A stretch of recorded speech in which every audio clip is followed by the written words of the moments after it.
할렐루야. 오늘도 우리에게 생명 주신 하나님께 감사드립니다. 오늘도 말씀과 기도로 어떠한 조건과 환경에도 흔들리지 않는 믿음의 삶 살기를 소망하면서 10월 9일 금요일 새벽 기도회를 하나님께 드리도록 하겠습니다. 오늘 우리에게 주신 하나님의 말씀은 에스겔서 20장 27절부터 39절까지 말씀입니다.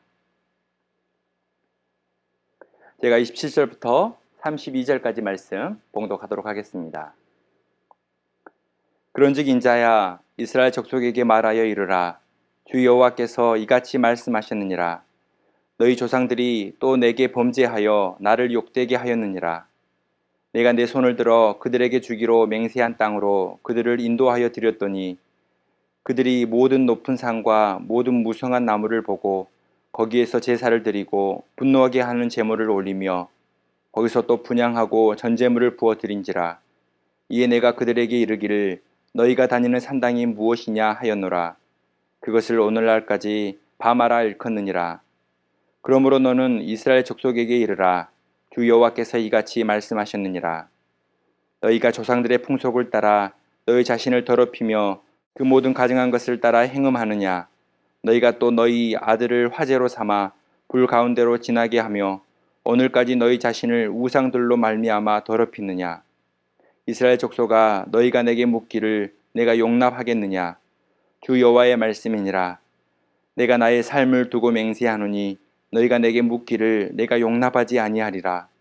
너희가 스스로 이르기를 우리가 이방인 곧 여러 나라 족속같이 되어서 목속을 경비하리라 하거니와 너희 마음에 품은 것을 결코 이루지 못하리라. 아멘.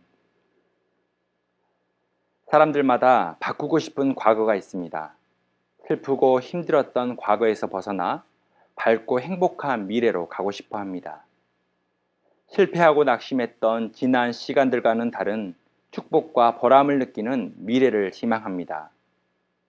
죄로 인해 수치심과 부끄러움으로 가득했던 과거를 지나 의롭고 깨끗하게 소명을 따르는 삶을 살고 싶어 합니다. 하지만 이러한 변화는 굳은 의지와 결심만으로는 충분하지 않습니다.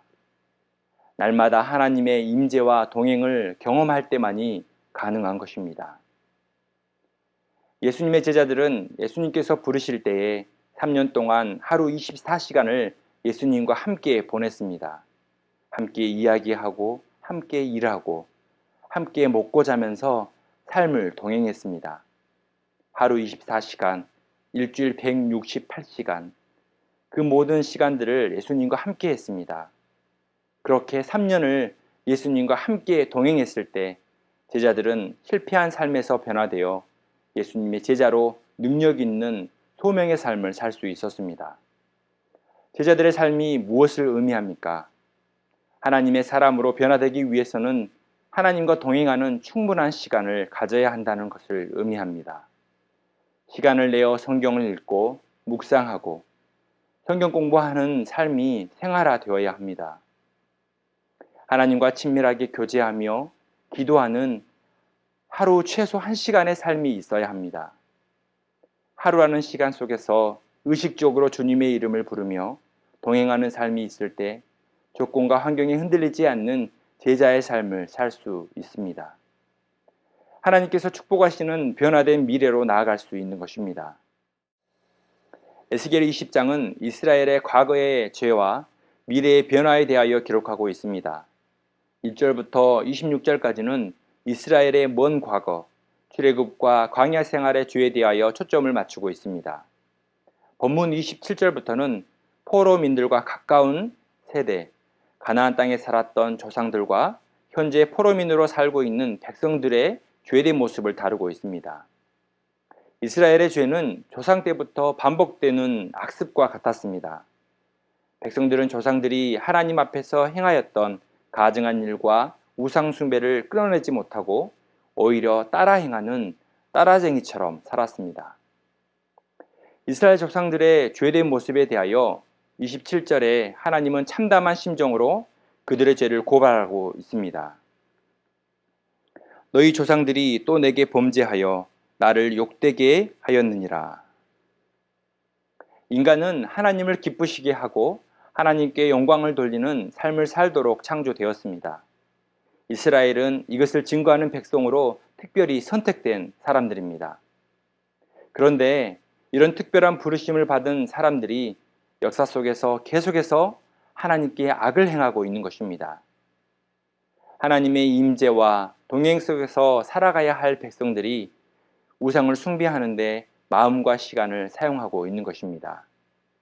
당연히 거룩한 하나님의 백성의 삶으로 변화되지 못하고 오히려 하나님의 분노와 심판이 그들을 기다리고 있는 것입니다. 28절에 이스라엘 조상들의 행위가 구체적으로 묘사되어 있습니다. 내가 내 손을 들어 그들에게 주기로 맹세한 땅으로 그들을 인도하여 드렸더니 그들이 모든 높은 산과 모든 무성한 나무를 보고 거기에서 제사를 드리고 분노하게 하는 제물을 올리며 거기서 또 분향하고 전제물을 부어 드린지라. 이스라엘 조상들이 지은 죄는 단순한 죄가 아니었습니다. 하나님을 배신하는 배신죄에 해당하는 것입니다. 은혜를 악으로 갚은 배은망덕한 사람의 모습인 것입니다. 뿐만 아니라 현재 포로민으로 살아가고 있는 이스라엘 백성들도 조상들의 풍속을 따라 자신을 더럽히고 있습니다. 그 모든 가증한 것을 따라 행음하고 있습니다. 30절에 너희가 조상들의 풍속을 따라 너희 자신을 더럽히며 그 모든 가증한 것을 따라 행음하느냐. 포로민들은 하나님의 말씀을 따르지 않고 오히려 죄악을 따라서 행하고 있습니다. 포로민들은 하나님만을 온전하게 예배하고 그분과 동행하지 않았습니다. 오히려 조상들의 잘못된 행위를 그대로 따라서 똑같이 답습하는 무지한 모습을 보여주고 있는 것입니다. 죄악을 따라하는 삶과 우상숭배는 결코 이스라엘 백성들이 생각하는 구원과 안정과 평안을 얻을 수 없습니다. 32절에 우리가 이방인 곧 여러 나라 족속같이 되어서 목석을 경배하리라 하거니와 너희 마음에 품은 것을 결코 이루지 못하리라. 우상을 섬기는 사람의 방식으로는 결코 그 마음에 원하는 복과 변화를 이루지 못합니다. 마음에 품은 복과 변화는 하나님께 전심으로 마음을 드리고 동행하는 삶을 살아갈 때만 가능한 것입니다. 사랑하는 성도 여러분, 오늘도 시간을 내어서 하나님을 가까이 하는 삶을 살아가십시오. 변화된 삶은 단순한 결심만으로는 부족합니다. 우리는 미래에 대한 준비와 삶의 필요를 해결하기 위하여 바쁘게 살아갑니다. 마음의 공허함을 채우기 위하여 SNS와 미디어를 보는데 많은 시간을 사용합니다. 세상 사람들을 따라서 자신을 더럽히는 데에는 시간을 아낌없이 사용할 때가 있습니다. 하지만 하나님을 알아가고 동행하는 시간은 아까워합니다. 이러한 삶은 우리가 마음에 품은 소망하는 것을 결코 이루지 못하게 합니다. 하루에 1시간씩 기도하면서 주님을 생각하고 바라보십시오. 주님을 사랑한다면 주의 깊게 성경을 읽고 묵상하십시오. 세상 사람들을 따라 행하는 낭비되는 시간을 줄인다면 충분히 할 수 있습니다. 우리가 말씀과 기도의 삶을 살아간다면 하나님과 더 깊은 사귐 속에서 변화된 미래를 맞이하게 될 것입니다. 힘들고 어려웠던 과거에서 벗어나 주께서 주시는 행복한 삶으로 나아가는 복된 성도님이 모두 되시기를 소망합니다. 우리 다 함께 말씀을 적용해 보겠습니다. 세상 가치를 따라 행하는 죄악된 모습은 무엇입니까? 하루에 몇 번 정도 주님의 이름을 부르며 동행하는 삶을 살고 있습니까? 말씀과 기도를 통해 마음에 품고 있는 미래는 무엇입니까? 우리 다 함께 기도하겠습니다. 사랑의 하나님, 하나님께서 축복하시는 행복한 미래를 꿈꾸며 하나님과 동행하는 믿음의 삶 살게 하여 주옵소서. 하루의 분주한 시간 속에서도 주님의 이름을 간절히 찾게 하시고 말씀과 기도로 하나님의 사랑 안에 거하는 모든 성도가 되게 하여 주옵소서. 세상의 가치를 따라 행하는 잘못된 습관을 모두 버리고 오직 변화되어서 하나님께 영광 돌리는 귀한 성도의 삶이 되게 하여 주옵소서. 감사하며 예수 그리스도의 이름으로 기도드립니다. 아멘.